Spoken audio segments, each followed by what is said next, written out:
Hello, and welcome to Common Sense Politics.tv.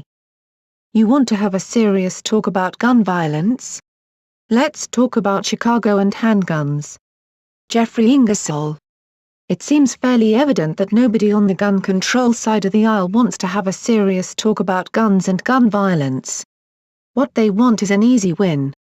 They want to cast the National Rifle Association as the epitome of evil. An army of children is marching on Washington this weekend, and they want to take semi-automatic rifles away, specifically, the spooky AR-15 rifle.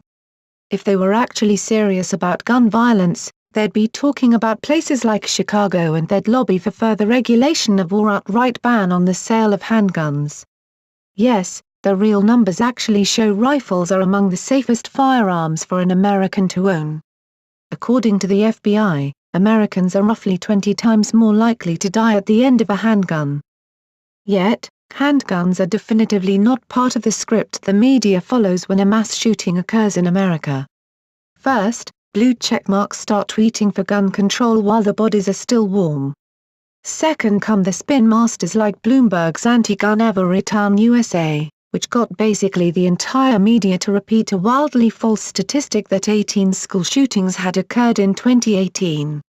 Third come the thoughtful, and powerful op-eds, lately from veterans quick to use their service as a lecturing device.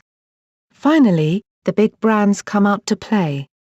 We get scary posts on the AR-15 like this one from a two-time Pulitzer recipient at the New York Times, which notes that 173 people have been killed in mass shootings in the United States involving AR-15s, according to a New York Times analysis. Of course, the article, which reads like a less dishonest version of a press release from Everytown, is missing the context on handguns. How else would they have fit in the swipe at the NRA, the quote from a military veteran for gun control, and all the terrifying language about the infantry's use of AR-15s?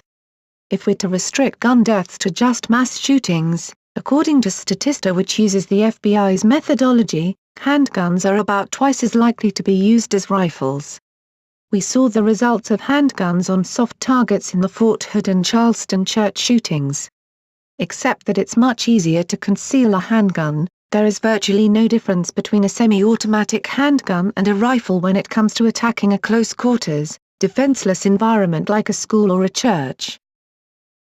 The 173 deaths since 2007 number is also highly misleading out of context. Roughly 4 times that number died by gunfire in Chicago in a single year.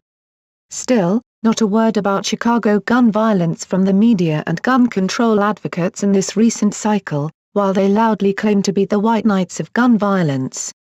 Their proposed regulations also fit the typical script in that they will have almost no effect on the problem. Raise the age of sales to 21? Average age of a mass shooter is 32. Ban the sale of AR-15s?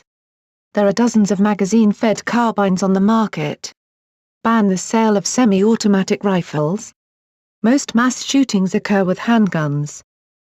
No, you'll hear at their march on DC Saturday, their mascot is definitively the AR-15. Mostly because they just have to do something. But the numbers they carry with them are misleading or false. Their propositions, like banning the AR-15, won't prevent a determined mass murderer. Thanks for watching and, good night.